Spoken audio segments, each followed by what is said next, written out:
Welcome, everybody, to the Festival of Trustees session on strategy that sticks, tools and tips for trustees.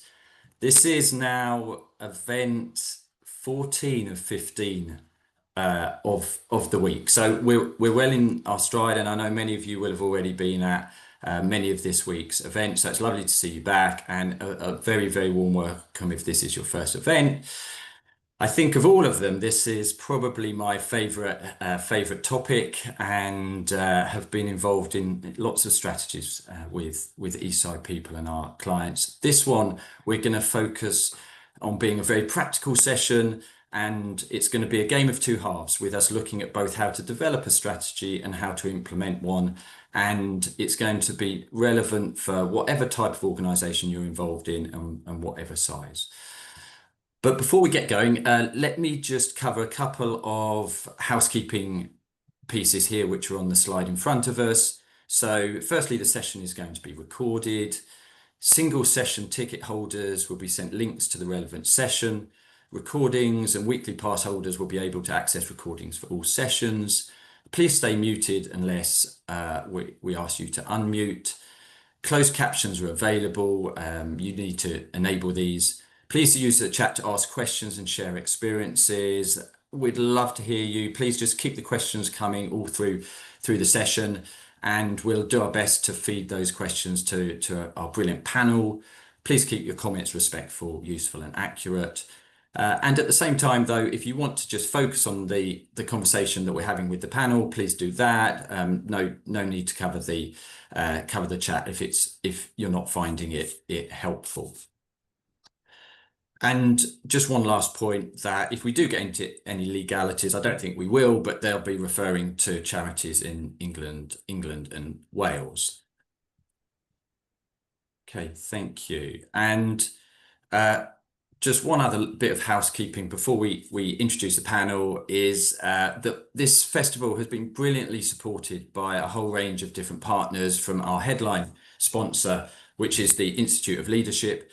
And I just wanted to do a shout out for Vic's organisation, which is the Fair Collective, that has been supporting our Inclusion Fund. And the Inclusion Fund is a really important bit of the festival. It helps us to cover panelists' expenses if they need it, and to encourage more inclusion and participation. And the other thing I just wanted to mention about Fair Collective is that they're a brilliant organisation. They, in many ways, do similar things to Eastside people. And Vic was very open, and I think, fair to say, very encouraging of the festival and being involved as a sponsor. And I just wanted to underline that and give my thanks to them. If you haven't had a look at the organisation, do. It's Fair Collective. Vic, is it faircollective.co.uk? And I think that it's particularly worth having a look at if you're looking for freelancers and consultants for small grassroots organisations. I had a quick look at their website today, and it really struck me just how transparent they are in terms of the types of support and how they charge for it. So there's a little plug for one of our sponsors. So. Without any further ado, let's move on to the main show today, which is the brilliant panel that we've got today to help us talk through different tips and tools for strategy. I'm going to introduce them, or ask them to introduce themselves as I ask the first question. But just before we do, I also would like to share a poll with everyone, because I think what's really interesting for this topic is just having a little bit of an understanding of who's in the room. So my colleague Mike, if he could just share the poll, and it's a very simple one, which is asking participants, of what size of organisation are you a trustee involved with? And we in the panel will just have a look at that as you're filling that out, as that will just help to guide some of the responses that are being given. Okay, folks. So thank you so much for that. A big welcome. Thank you to the panel. You're all brilliant, and it's amazing that you're here to join us today. The first question is can you tell us about a strategy that you've been involved in, how you developed it, and I suppose why you're proud of it? And I'm going to go to Ruth first. And as I said, if you could just say a few words as well about your own background and introduce yourself at the same time, that would be brilliant. Thanks, Richard. Hi, everyone. I'm Ruth Marvel. I've been involved in lots of charity strategy development over my career, both, I guess, for kind of organisations I've worked for, which have tended to be in the sort of bigger charity sector organisations, but also as a trustee and kind of part of advisory boards for much smaller organisations. In terms of kind of strategies I've been involved with, I probably use, I'm currently the Chief Exec of the Duke of Edinburgh's Award, and we put together our last strategy about nearly 5 years ago now. We're just coming to the end of it. So it's quite a nice opportunity to sort of reflect back on how that process went and what we've achieved. I guess just some sort of reflections on the important things we did in setting up and sort of developing that strategy. One, I think, was that we really used it as an opportunity to try and reflect on kind of what we were good at and what went well, what was going well, and what we weren't so good at. And I think that sort of process, no matter how big or small you are as an organisation, of really trying to interrogate and think about what are we really good at, and what evidence have we got to sort of prove that. What are we not? What do we want to achieve, but we're not actually doing very well at it? And kind of what can we find out from our stakeholders and our, sort of beneficiaries and the wider group of sort of organisations and individuals that we interact with? What can we learn about ourselves that we perhaps don't already know? It's a really good opportunity to sort of step back and try and be sort of curious about kind of how well you're doing in terms of the sort of mission you're trying to achieve. We often in the charity sector, I think, we're quite focused on the sort of, one foot in front of the other. It's all kind of busy and hectic, and we've always got lots of stuff to do. So using your sort of strategy development process as an opportunity to sort of really step back and think, and also be sort of willing to face up perhaps to the sort of some of the hard truths that we're perhaps not doing some things as well as we might be, I think is really helpful. The other sort of reflection on the process that we did was that there's this sort of cliche basically that kind of culture eats strategy for breakfast, but the process of sort of developing a strategy has got to be something where you kind of taking people with you. There's no point in coming up with some lovely sort of design document and sort of chucking it at people and going, this is our strategy. When it works well, I think you're having a conversation with the people that, are going to be important to you in terms of having to actually deliver it, and finding out what's important to them, what's getting in the way, what are the kind of pain points and frustrations that people have about kind of how you're currently doing what you're doing. And so in developing a strategy, I think it really has to be a sort of quite collective sort of team effort.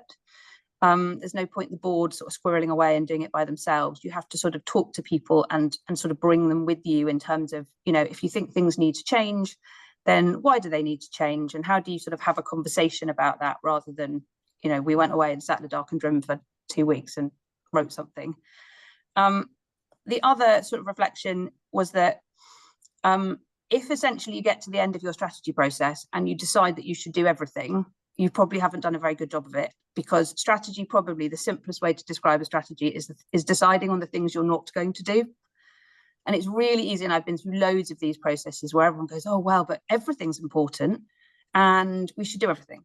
And you kind of actually, when that's one of the things I'm quite proud about, I think, of the DofE strategy that when we put together, was we decided that we had a real focus on some specific things that we wanted to do, and we really wanted to focus on those rather than try to do everything and sort of boil the ocean.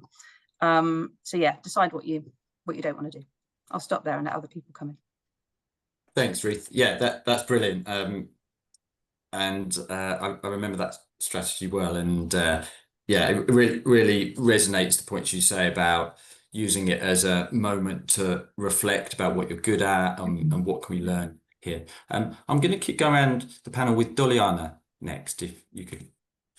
Hello, everyone. I'm Dolyanna Mordochai, and I'm delighted to be here and to have this conversation with you all. So I've spent around 25 years across charity and local authority sectors, leading services for children, young people, and adults. And I've worn quite a few strategy hats in that time. So I've led strategies as a director of services in large charities, and I've initiated charities as a CEO and interim CEO.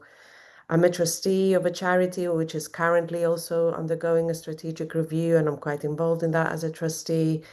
And also in the last couple of years as a management strategic consultant, I work with a number of charities and organizations and support them with their strategy reviews and formation. So yeah, there are lots of examples, and so I've seen strategy from many different angles, and I've seen the sort of very hopeful and very messy and very human parts of that process, which for me is really, if it done well, is a process of truth telling about where the organization is, from a variety of different perspectives, and where it needs to go, what it needs to stop doing, like Ruth said, very important.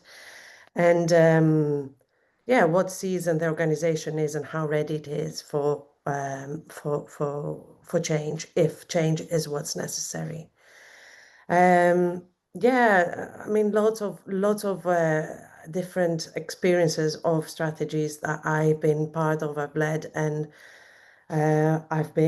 some I've been really proud of, and some I've learned what not to do in future, if I'm honest. But I guess if I were to select one that I feel most proud of, in answer to your question, Richard, is as a CEO of a national charity just after COVID.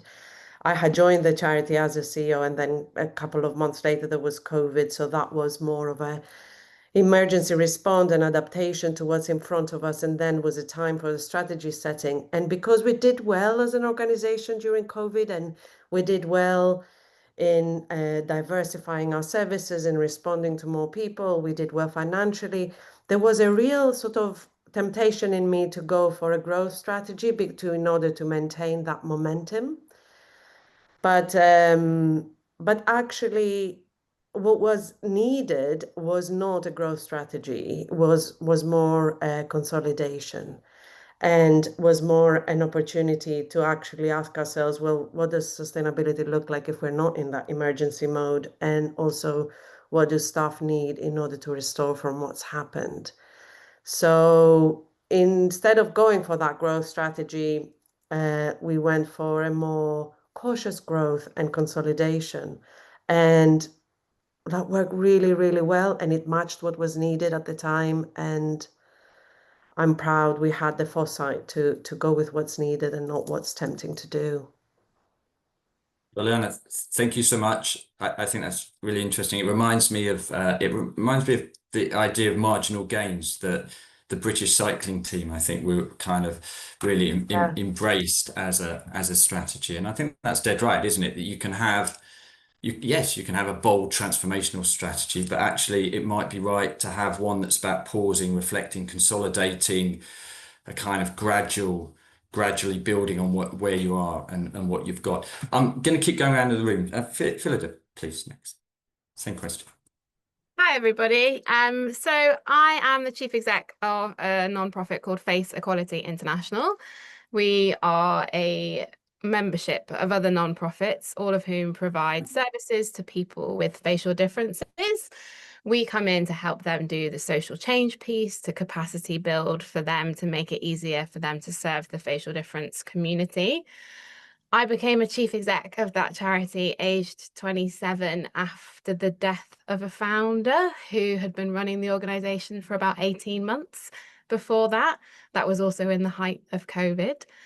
A couple of years into that, I became a trustee of an organisation called the Rape and Sexual Abuse Support Service in South Buckinghamshire, because I wanted to figure out best practice, and I wanted to be a better CEO, and I wanted to figure out what it should look like between a chief exec and a board.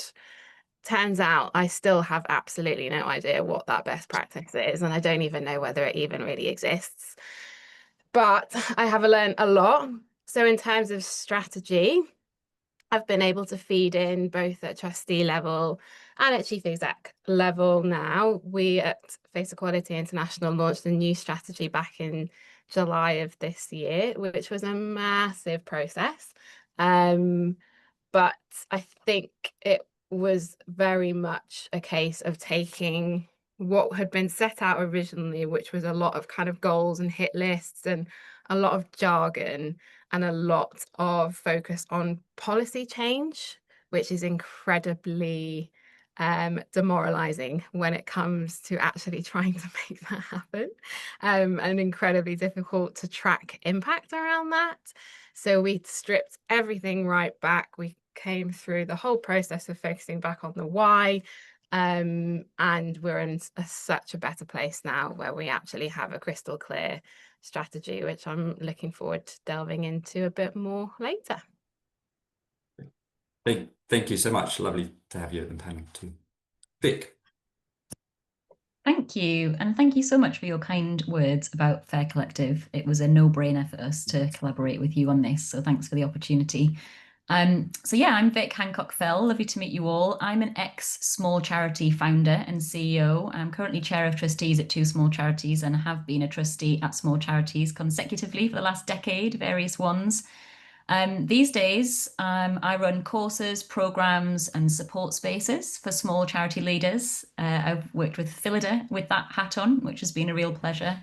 I'm also the founder and director of Fair Collective, as mentioned, which is a not-for-profit matchmaker between charities and consultants and freelancers, and one of the organisations supporting the festival through the provision of that inclusion fund. So I'm happy to be here. Thank you.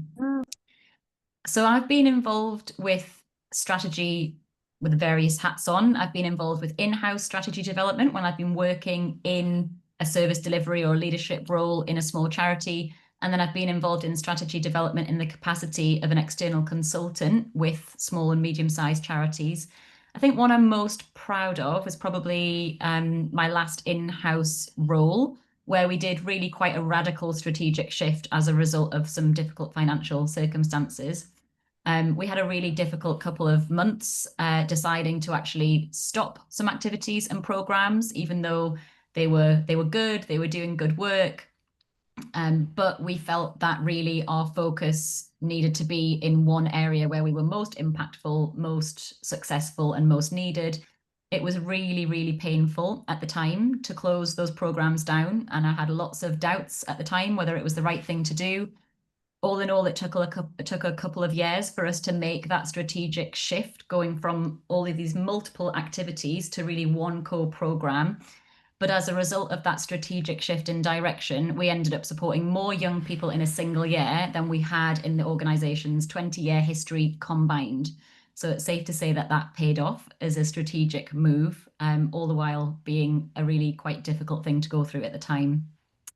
I think my main learnings are not to rush things. I think we often put self-imposed deadlines on our strategic planning processes. You know, it must be done by a certain quarter, or it must be done by a certain trustee meeting.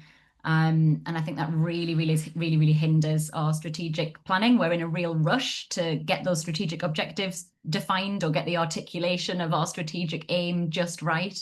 And a big learning for me has been just to slow it right down, and however long you think it's going to take, double it or triple it.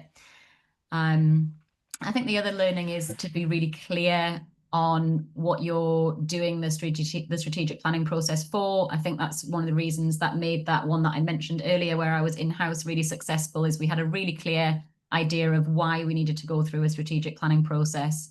And I can see that Steve has mentioned in the chat about not confusing a strategic planning process with a business plan.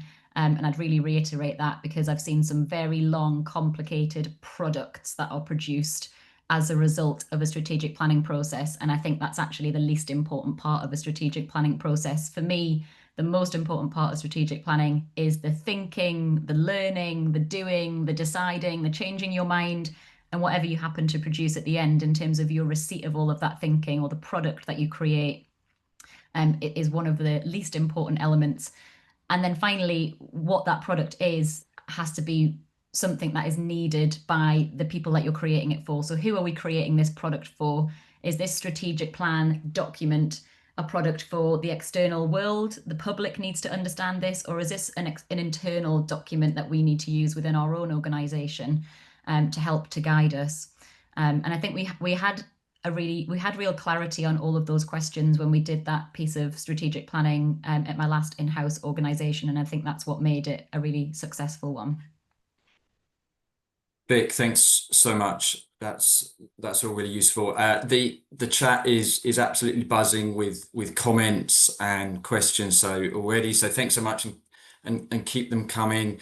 I can see Mike coming into the interview, which means that he's got some questions. I'm going to take the chair's prerogative though for one moment, Mike, which is that I can see that one of the question themes there, or threads, is around definitions of strategy. And already some of the panel, you've already been talking to this. It was on my mind as well, because I've always found with strategy that you could get a different group of people together and everyone will have a slightly different view about what strategy is and isn't. I think it was Ruth, you said that strategy is about what we choosing what we don't do. But would other panel members like to come in on that point about what is a strategy? Richard, I often sort of try and, in terms of sort of keeping it really simple, I kind of think that strategy is all basically about a sort of, if you imagine it like a journey, it's kind of, where are you trying to get to?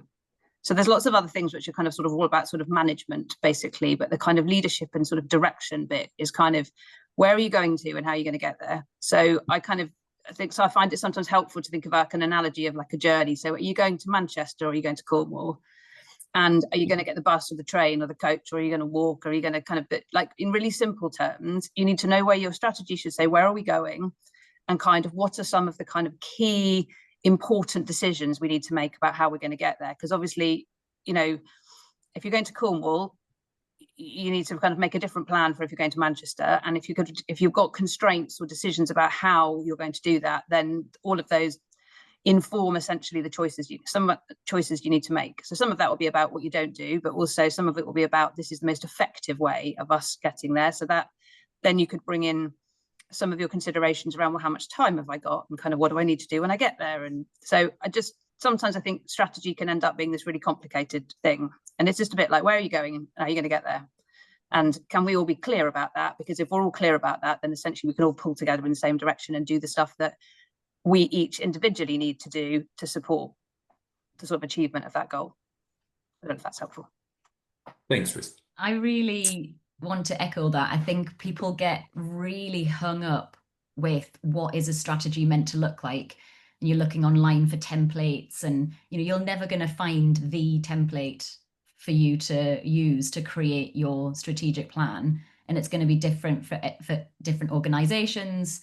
It's going to be different depending on the phase of life that you're in. I've seen a question in the chat about, how often are strategic planning processes as a result of financial constraints or situations like COVID. And obviously that does happen. And in an ideal world, you've got all the time in the world to be strategizing and thinking about what it is that you want to do. But quite often it's a result of push coming to shove. But in the consultancy work and one-to-one work that I do with small charities, I think there's often an expectation that they're going to come to me and I'm going to be like, here's exactly how we're going to do it.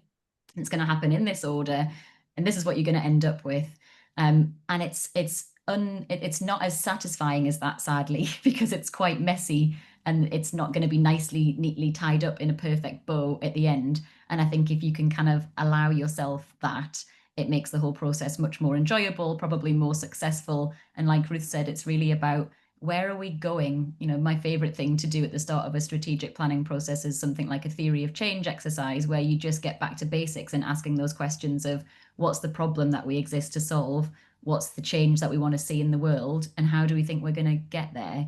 And there's a real risk, I think, that we overcomplicate and we add in loads of layers. And I think there's also sometimes confusion between the process of strategic planning and the product that's created at the end of a strategic planning process. And I can see that there's a question in about the difference between a strategic plan and a business plan. And that's come up in the chat. And I think for me, the strategic plan is the direction and the clarity on what's the problem and what are we trying to fix and how are we going to do it.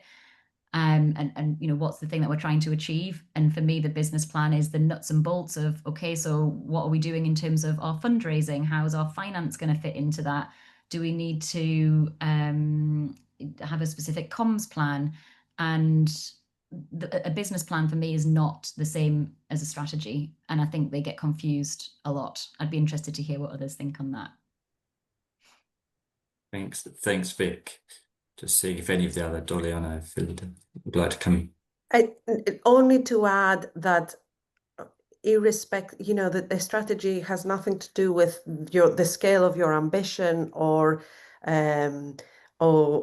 it's more for me about, in addition to what Ruth and Vic said, the sincerity of the process, whether a strategy will be something that lands or it will be it will be a document that sits on someone's shelf that doesn't really, is not lived. So it's really, it's an act of truth telling. And yes, the end of it could give you a greater sense of direction, or it may mean that right now our direction is to stay where we are because of these and these reasons, but is a pause and reflect by including as many voices as possible, and also voices that maybe will challenge your assumptions about where you think you are, in order to take stock of what you want to do for the next 2 or 3 years. And the more sincere and the more integrity that process has, the better the strategy, or the more lived the strategy. An act of truth telling. I like that. So let's move on, as we've got lots of things to cover here. So my next question I would like to ask the panel is about the board. We're at the Festival of Trusteeship. So in your experience, what role should the board play in developing a strategy? And Vic, would you start us off on that one, please? Yeah, definitely. So I think it's fair for me to comment on this because I've sat on both sides. So I've sat on the side of an operational team member working with the board to develop a strategy, and I've sat on the side of a trustee or a chair working with an operational team to develop a strategy. I think the other thing to consider is the fact that in some cases, those people are the same. So in an organization that is run by its board, those board members are governing in their board capacity, but they're also operationally running the charity as well. So sometimes it's not a case of having 2 separate teams. Sometimes it's the same team. Sometimes it's the same person. I think the principle of noses in, fingers out is probably sums it up. I think we need to be curious and challenging, but not get too involved. I think basically maybe some of the do's and don'ts, maybe the do's are to be curious, to challenge appropriately, to be supportive and open-minded about new ways of working, and probably to ask your team, you know, how you can best work with them and support them, and to remember that being involved in strategy and strategic planning is a trustee's legal and governance responsibility as a trustee. I think I do see that sometimes where it's almost seen as an extra or a nice to have if you've got a few trustees who are willing to be involved in sort of setting the strategic direction. I think some of the don'ts are, you know, some things that I see either end of the spectrum, either board members or trustees who say, oh, you're doing a great job and we trust you, just go ahead and get on with it and let us know how we can help, or, you know, just let us know what you want to do, which on the surface seems like a really nice and generous and kind thing to do, but I've seen leaves CEOs feeling really kind of disempowered, really lost, really unsupported. And then at the other end of the scale, board members who may be getting a little too involved in the details, you know, debating over the wording of a specific strategic objective. And one of my biggest pet peeves, I think, is, and I, you know, having sat on boards myself, I recognise this behaviour, and I've probably contributed to it myself as well, where the operational team or the team who are responsible for developing a strategic plan are doing all this work over a series of months, and then they finally send asking for board input throughout that. Then they finally send the product, the draft of the strategic plan out to the board, and suddenly all of the board members have got tons of things to say about, well, why didn't we do this? And have we not thought about doing that? And the poor CEOs ripping their hair out thinking, yes, I think I did mention that at some point over the last 6 months. So I think, you know, and I understand it's really time consuming and hard work being a board member. You know, as a chair myself, I know how difficult that is to fit along other responsibilities. So certainly not pointing a finger there, just saying I think that it is really important for board members to be tuned into the process throughout if they do intend to then have an opinion on the direction of the strategy going forwards. So I think, yeah, the noses in, fingers out analogy is a good one to sum it up, I think. I can see Thanks, Vic. nodding. Yeah, I'm also loving the number of quotable phrases that are already evident in this meeting. Would anyone else, any of the other panel members, like to comment on that too? I guess, yeah, totally agree. I think Vic's done a really good job of sort of articulating that. And I think, yeah, recognizing there are different relationships between sort of boards, sort of trustees and kind of, you know, delivery teams. And sometimes they are the same people. And when that's the case, I think you've got to be quite sort of disciplined with yourself in some ways to try. And I think one of the things that the challenges with strategy is that it's quite easy for us in our sector to slightly sort of believe our own hype. And if you're very sort of involved and very passionate and kind of working really hard at the sort of coalface to do things day in, day out, sometimes a process where you need to step back and go, well, you know, is this as good as it could be? Are we actually making the difference we want to make? Are we the right organisation to be doing this? Is quite difficult because it's a bit conflicting, right? You don't want to think that you're not doing a good job. But if you go back to the point around, if effectively you're really clear about your mission as a charity, then it's a really good discipline to keep checking periodically that actually you're doing the right things to give you the best chance of achieving that. And I think that's where really understanding kind of who you are as an organisation and what your key skills and kind of capabilities are is really important. Because I think it's easy for charities, particularly as we sort of often have huge needs that we're trying to meet or huge challenges that we're trying to solve, is to sort of assume that we can do everything and we'll just branch out and we'll do a bit of there and a bit of that. And often, I think, as Vic was saying, sort of you can end up running like a billion different sort of activities and projects, and actually you're kind of diluting the impact that you're actually able to have. So trying to sort of be quite disciplined in the approach that you take to it. And I guess some of the things I quite like to sort of focus on is the sorts of questions that the board should be asking. So asking why is a really good question. I don't know if you've ever talked to a 2-year-old, but basically they ask you why like 3 times, it gets really existential really quickly and you're like, I've got no idea. But it's a really helpful question to really probe. Asking, how do we know? Because we have a tendency to assume that the things that we're doing are brilliant and working really well, but what evidence have we got? What data have we got that actually says this is having the impact we think it is? So trying to that discipline of, so ask why, ask how do we know? And I think the other important thing third question is ask kind of like, is somebody else better placed to do this than us? We're not great at collaborating in the charity sector, and we really should be, because there's so much need that kind of, you definitely don't want to be doing something that somebody else could do better.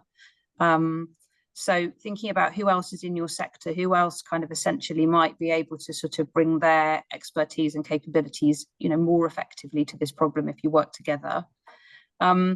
And the other point I just wanted to make was, I think one of the challenges with trustees sometimes is there is a tendency to kind of bring particular sort of biases and pet interests. I think someone mentioned it in the chat.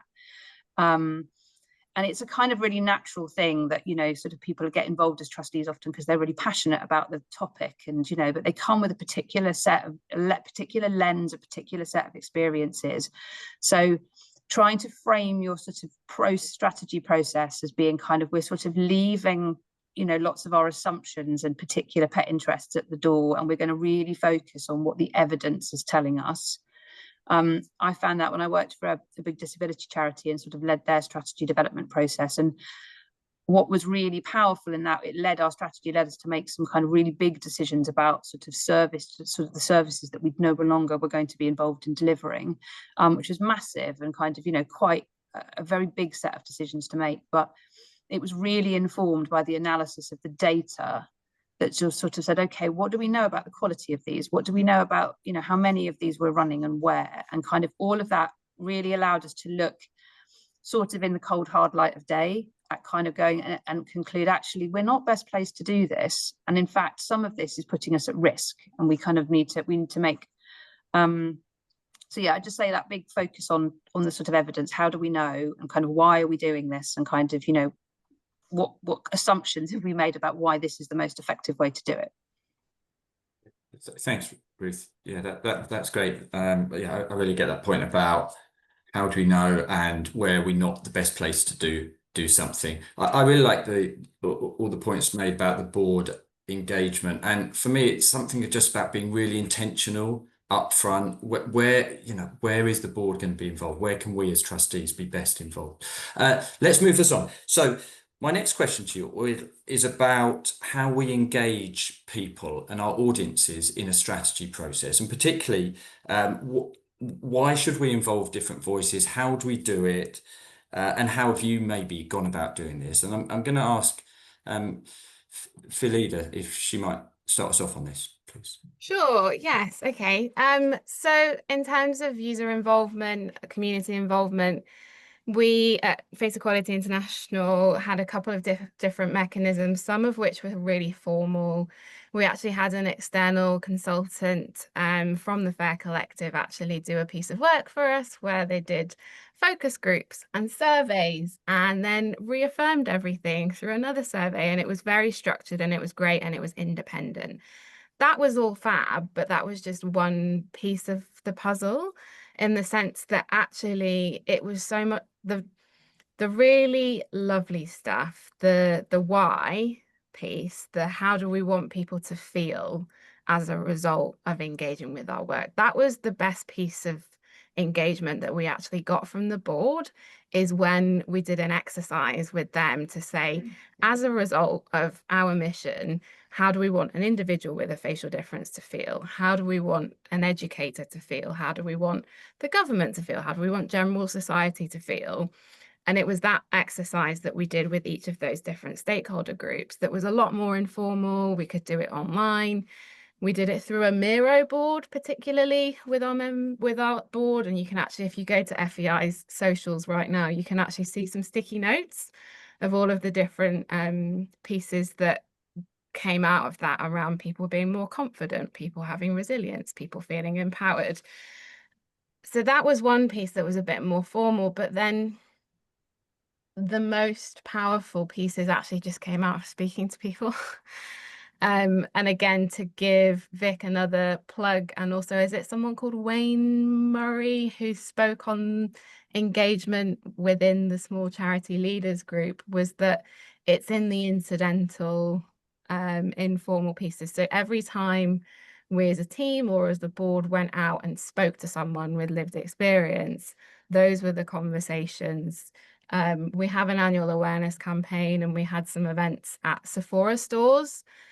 And of course, this stuff may or may not be confidential, but just hearing those one-to-one stories from people's real lived experience, those were the aspects where actually we were getting to the heart of what people wanted from us, as opposed to it being in a survey. I mean, I hate surveys. I've just shared a survey with my team this week on doing our impact report for this year, and I am dreading spending the time on doing it myself because I hate it.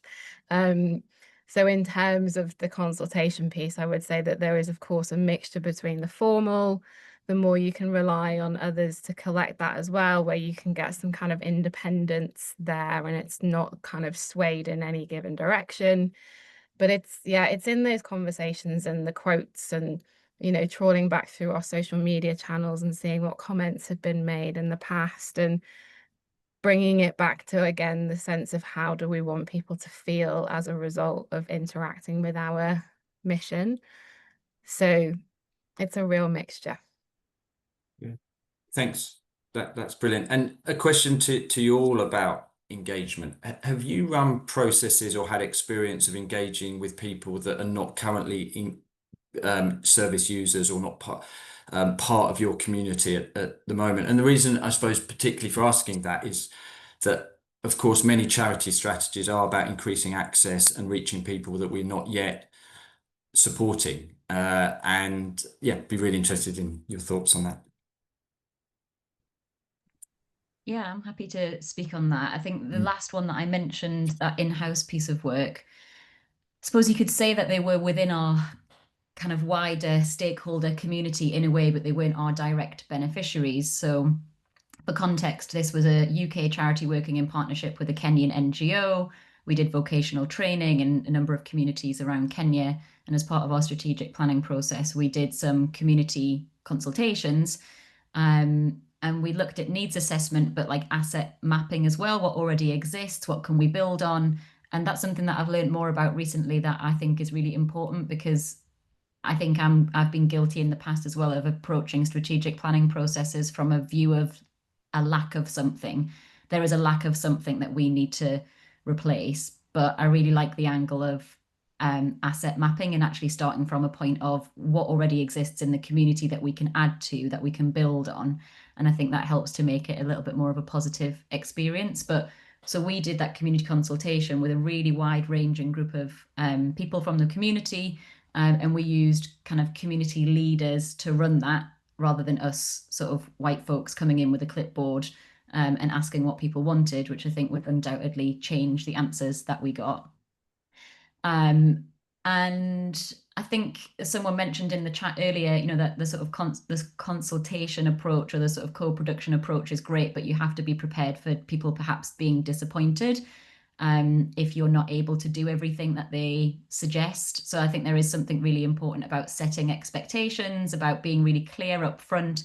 This is how we're going to consult you. This is what's going to happen after we've consulted you. You know, we are going to hear everybody's opinion and ideas, but we can't necessarily take on board everybody's opinions and ideas. And I was involved with a project here in Sheffield a couple of years ago that was actually essentially about creating a strategic plan for the city of Sheffield, the Sheffield City Goals. And I was part of a project working with the voluntary sector in Sheffield to understand how the voluntary sector has really good conversations with its communities and its service users, so that we could use that learning to then inform the approach to the wider city strategic planning. And one of the things that came out alongside the typical things that you would expect, like trust is really important, going slow and not rushing it is really important. One of the really important things was that if you consult a community, you better have a plan for closing the loop on that consultation and telling them what you've done with their learning, and ideally paying them for their participation or putting on a meal or creating some sort of incentive for them. Because what we heard was that people are sick and tired of being asked what they want and need. And actually, if you don't have a plan to ask them what they want and need, and then some way of knowing that you're going to go back to them to say, well, we took this bit and we've done that, or this is what's happening next. Otherwise, it can become a really extractive process, which probably does more harm than good. Thanks, Vic, that's great. So we've spent the meeting so far talking about mainly strategy development. I want to move us on to talking about how we implement strategy and how we do that well. So my question to you all is, what are the secrets to implementing a strategy well? And I'm going to ask Dolyanna to start us off, please, on that. The secrets of implementing the strategy well, for sure, it's not what happens on the away day or the workshop or that really matters, but the real, knowing you've done it well is what happens 6 months later, when things get busy again, when people are overstretched, when unpredictable things land on you, what happens then to that strategy? And so I think of all the processes I've been part of, either leading myself or implementing or contributing to, or as a trustee, seeing, having the long view, is really, first of all, whilst implementing the strategy, create the conditions for them for as much honesty and reflection and diversity of voice as possible, so you can come up with ideas, reflections, assumptions, and challenges that are landed in reality and not in the story we tell ourselves. But then the real work is what happens after you've agreed that this is what we're going to do, and you've got the document and it's agreed and the board has signed it off. It's really, the real work really happens afterwards. And the one thing I would, which has been a lesson learned for me over the years is, don't underestimate the emotional labor it takes to implement these changes from everyone involved. And really the three key questions around, do we have enough operational and emotional capacity to implement this? What we've agreed, in order to make its implementation successful. Are we resourced? Are we resourcing it properly, both in terms of the time and the money, obviously, and also who will hold that thread of accountability or action when everyone gets busy? Because inevitably people will get busy, and that momentum that we build on the away day, or when we had that workshop, or when we got excited about sharing ideas together and discussing very honestly what's not going well, will be lost because life happens and the pace is fast in every charity, small, medium, or large. So I would see that implementation not just as a project plan with a good project plan is necessary, but also as a cultural process that we keep going back to, from a board level all the way to leadership team, if you have one, all the way to, if it's a very small charity, like an active thread of conversation, a strategic conversation that stays alive. Thanks. So that's so true, isn't it, from the trustee perspective as well, I think, around accountability. I really like what you said around who holds the thread on accountability. And I think if you're a trustee, you kind of really want to know that. Let's keep going around the room here. Who else would like to comment on that same question? Ruth, yeah. Yeah, I mean, one of the things I think is important to recognize with a strategy, and this is something I feel like I've learned kind of the hard way, is that the best strategies are designed as a communication tool. So don't write something nice and sort of highfalutin that kind of, because it will just sit on a shelf. Like, write something that is essentially the key messages and the key goals that you as an organization are trying to achieve. If you can't fit it on a page, it's too long. It's kind of, it has to be so. And that's one of the things that when we put together the DV strategy, I was really focused on, I wanted everyone in the organisation, both staff and all of our kind of volunteer network, to be able to see themselves reflected in the strategy, so they could see how they were kind of in it and the role that we needed them to play, and the benefit, obviously, that was in it for them as well. And B, we deliberately sort of articulated our strategic goals really simply. So we have like one word for each goal, really simple definition. And then we structure all of our planning. So the sort of how you sort of then develop a sort of business plan for the year, or for kind of articulated against those goals. So we use it both in terms of the way that we structure our plans, but the way we talk about our plans and the things that we're achieving. So when we have our sort of town hall meetings, we'll talk about, this is one of the themes of our strategy. This is all the stuff that we're doing. This is the progress we're making against it. We also developed a set of kind of KPIs, strategic KPIs. So how do we know that we are making progress against the things we said we wanted to do? With numbers against them that sort of say, okay, this is what we're holding ourselves to account for. We report against those to the board every year, and use that as a really helpful process to interrogate, well, what's going well? Some stuff we're doing well on, this is not shifting at all. What do we need to do differently? But I think thinking about the strategy, not just as a kind of a sort of a technical tool, but something that is like, this is about bringing to life what it is you're all trying to do. So keep it really simple, and sort of make sure there's a thread between everything you're talking about internally and the kind of way that you're planning and reporting and managing your sort of projects or activities, so people can see that what they're doing is contributing to delivering the strategy. And we do a sort of annual reflection every year on kind of, this is all the stuff that we've done. We build our annual report around our strategy. So it's really, we use, and I suppose we're in the process of developing a new one for DV at the moment, and trying to, you know, build on, I think, what's been really successful about the current one, which is that everybody knows what our 4 goals are. Everybody knows kind of what is, you know, what they're doing to support it.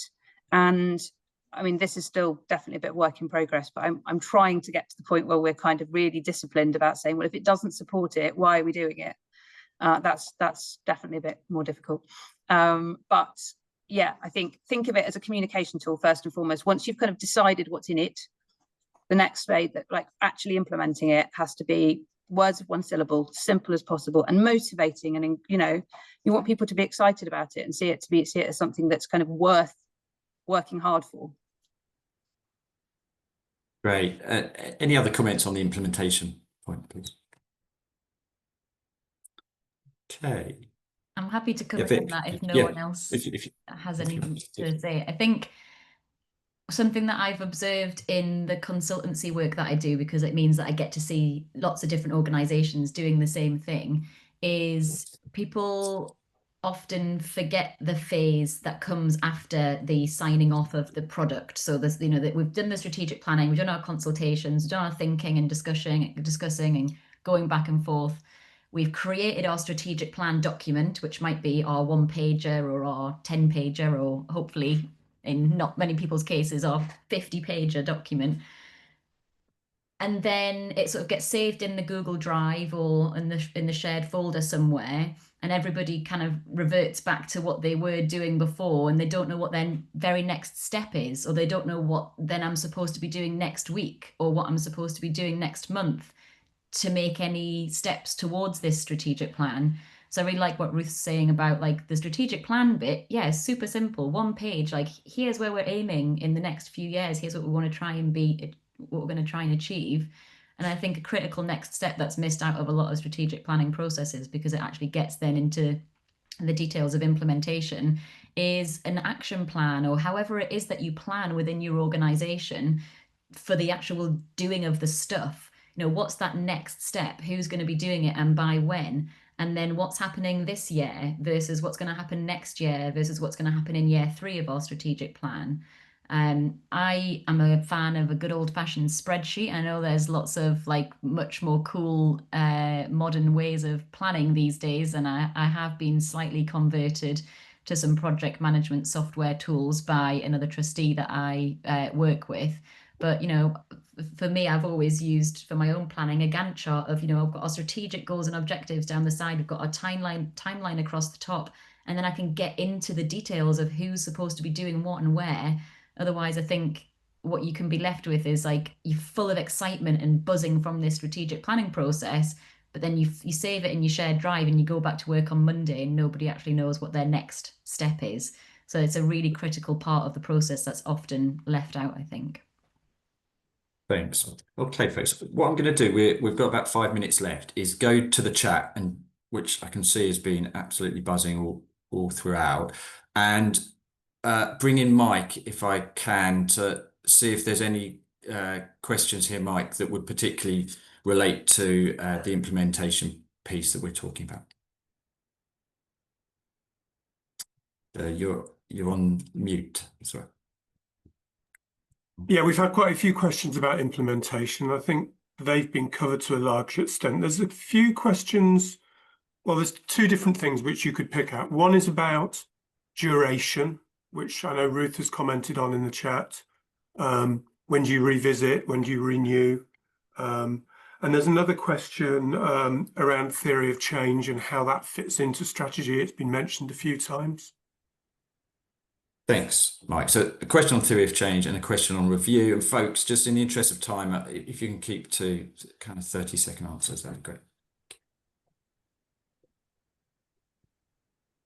Well, personally, my experience of strategy making in terms of duration changed significantly after COVID, because that 3-year cycle of kind of almost, we went from predict to and control and having this 3-year or 5-year cycle reviews to more sense and respond, and actually having plans, but reviewing them more regularly. So there is a roadmap, there is a direction, but it still has the agility to respond to an environment that is changing, that you have social upheaval and environmental fragility and a pandemic out of nowhere, like constant or economic decline, or constant reasons why your strategy is only good if it can really respond to the changing environment externally. So I see now organizations going back to that 3-year cycle, but again, with a lot more flexible and responsive review cycle. So even if it's a 3-year strategy, a regular review and an ongoing conversation at board level around strategic direction, for me, is really essential. Thank you, Dolyanna. And the question on theory of change would be useful, I think, to pick up. Vic or Ruth might feel it, please. I just put a note in the chat and just said, I do this at the beginning, just because this is all about sort of trying to work out how you think the change that you want to see will happen, and that your role in it. So that's the sort of, I've said in the chat, I use the sort of double diamond design process to do strategy work. I'll try and dig out a kind of slide on it. But it's basically the design, it's like a design process. So it's what designers use to sort of develop. And I think it chunks up the process into really neat sections, and you can use like different tools at different points, and it helps you to sort of broaden out and narrow down and broaden out and then narrow down to a sort of final strategy. But I do theory of change at the beginning. Awesome. Okay, folks. So I'm going to ask you each a last question, a quick fire round this one, which is if you've got one tip for a small or medium-sized charity on strategy, what would it be? And Dolyanna, please. I would say anchor everything in clarity of purpose, particularly if you're small to medium, so you don't do a million things, and invest in your people, because without them, there is nothing. Thank you. Phyllida.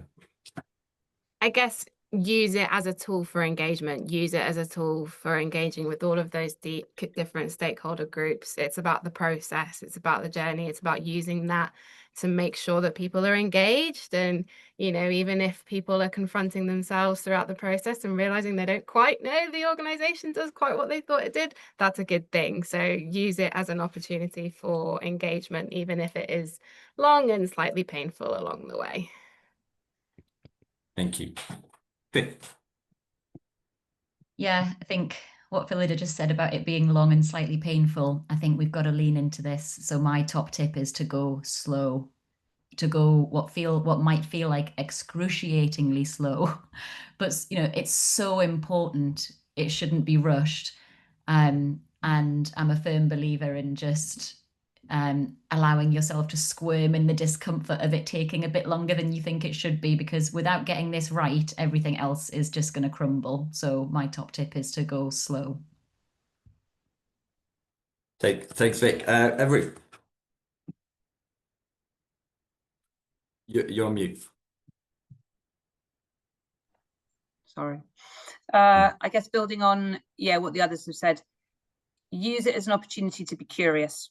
Ask yourself all the questions that you don't really want to ask, and ask all of your stakeholders those questions, because I think there was a sort of reference to if you do this well and you're curious and open and you ask good questions, you get amazing little bits of, like, I always call them like nuggets of insight. And sometimes there's 2 or 3 nuggets to enter. Like, you could do loads and loads of strategy development sort of conversations, but that really fundamentally change the way that you think about what it is you're trying to achieve or how you can achieve it. And it's super valuable. But if you don't ask and you're not open to getting answers that you don't necessarily want, you won't ever get them. And actually, they're the things that kind of can make the real difference in terms of giving you that real clarity of kind of where you think you can make the biggest difference. And keep it simple.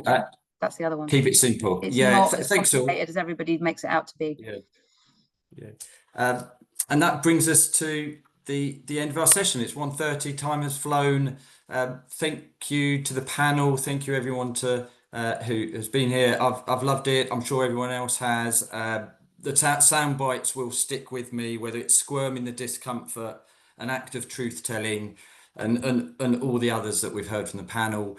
One flag to everyone who's here is that we've got a group of our strategy consultants who are available to do advice sessions for free. If there's anything around strategy that's on your mind and that you'd like to follow up on, then my colleagues will put up a link in the chat, and you'll be able to book up a session there. And then just a few announcements here on this slide. All ticket holders will get a recording of this session, so you'll be able to play it back and look at the chat if you haven't had time to follow it.